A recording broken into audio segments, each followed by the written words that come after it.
अस्सलाम वालेकुम वरहमतुल्लाहि वबरकातुहू। डियर स्टूडेंट्स, हमने पिछले टॉपिक में स्टार्ट किया था socialism in Europe and Russian revolution, और हमने इस चैप्टर में अलग अलग पॉलिटिकल डायमेंशंस पढ़े, जैसे लिबरल्स की क्या थिंकिंग थी, रेडिकल्स की क्या थिंकिंग थी, या कंजर्वेटिव्स की क्या थिंकिंग थी। अब हमने देखा कि जो सोसाइटी है, हर कोई जो था सोसाइटी में वो अब चेंज चाहते थे, वो अब चेंज चाहते थे। मतलब हम ऐसे भी कह सकते हैं, सोसाइटी जो है अब चेंज हो रही थी, सोसाइटी जो है अब चेंज हो रही थी। अब हमारा जो टॉपिक है वो है industrial society and social change. Society में क्या कौन सी चेंज आई, और हम पढ़ेंगे इंडस्ट्रियल सोसाइटी। इंडस्ट्रियल का मीनिंग ही है इंडस्ट्रीज, मतलब सोसाइटी जो है अब यहां पर क्या आएंगी, इंडस्ट्रीज आएंगी। तो अब जो हम इस चैप्टर में पढ़ेंगे, सोसाइटी जो थी अब चेंज हो रही थी। कब चेंज हो रही थी? इन 19th सेंचुरी में जो सोसाइटी जो थी वो चेंज हो रही थी। अब कौन कौन सी चेंज हो रही थी? सोशो एंड इकोनॉमिक चेंज,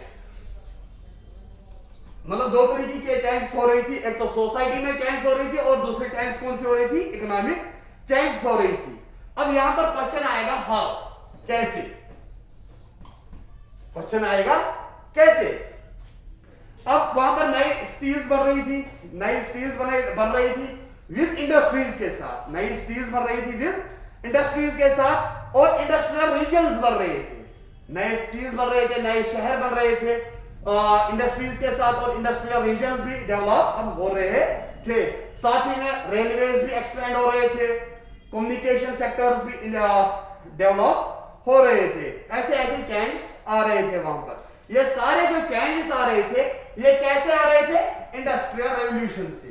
ये सारे चेंजेस जो थे कैसे आ रहे थे? इंडस्ट्रियल रेवोल्यूशन से। मतलब इस सेक्टर में जो थी अब चेंजेस आ रही थी। मगर ये जो इंडस्ट्रियल रेवोल्यूशन जो है, ये जो इंडस्ट्रियल रेवोल्यूशन जो है, या हम कहेंगे ये जो चेंजेस हो रही थी, अब इसने साथ ही में क्या लाए? कुछ प्रॉब्लम्स इसने अपने साथ लाए। ये जब चेंजेस हो रही थी सोसाइटी में, जो सोसाइटी अब जो चेंज हो रही थी, अब इसने साथ ही में क्या लाए? अपने साथ कुछ प्रॉब्लम्स भी लाए। प्रॉब्लम्स क्या थे? लॉन्ग वर्किंग आवर्स थे, लॉन्ग वर्किंग आवर्स थे। दूसरा, पुअर वेजेस थे, अनएम्प्लॉयमेंट थी, मतलब लोग जब काम कर रहे थे इंडस्ट्रीज में, फिर उनके पास कोई सहारा नहीं रहता था, तो वो अनएम्प्लॉय हो जाते थे। और तीसरा, चौथी क्या प्रॉब्लम थी? हाउसिंग और सैनिटेशन प्रॉब्लम भी हो रही थी वहां पर।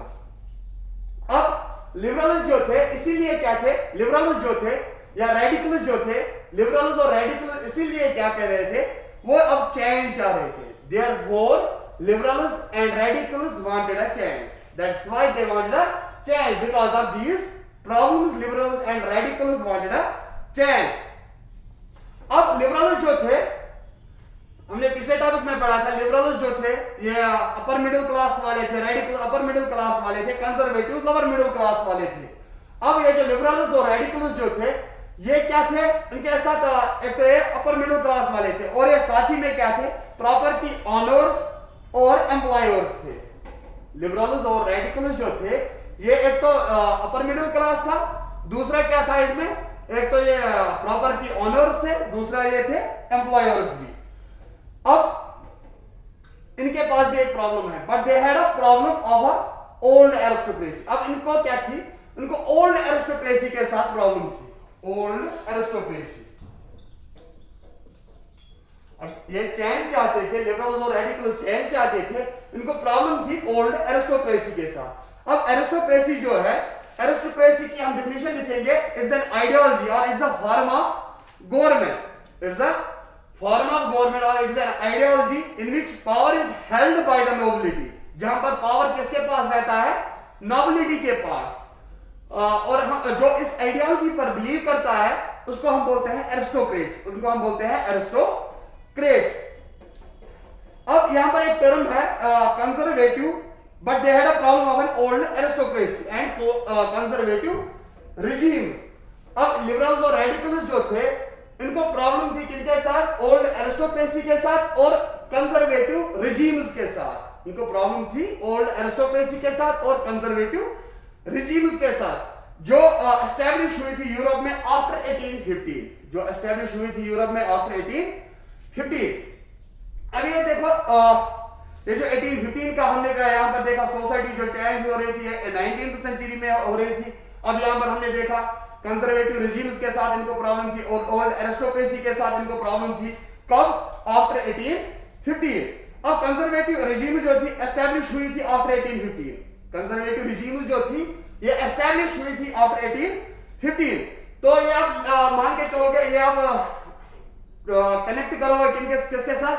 जो हमने देखा था फर्स्ट चैप्टर में फॉल ऑफ नेपोलियन। नेपोलियन का फॉल कैसे हुआ था, नेपोलियन बोनापार्ट का फॉल कैसे हुआ था।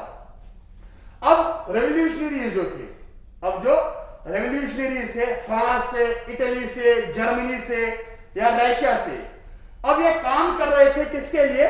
जो एक्सिस्टिंग मोनार्की थी। अब ये काम रेवोल्यूशनरी जो थे ये काम कर रहे थे उसको ओवरथ्रो करने के लिए।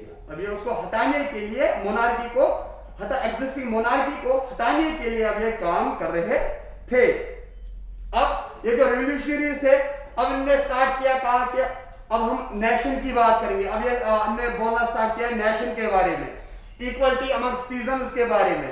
जैसे इटालियन नेशनलिस्ट था ग्यूसेप मज़ेनी, जैसे इटालियन रेवोल्यूशनरी था उसका नाम था ग्यूसेप मज़ेनी। इसके डिटेल में आप पढ़ोगे 10th में, आपके 10th में इसका थोड़ा ये जिक्र हुआ है 10th क्लास के बुक में।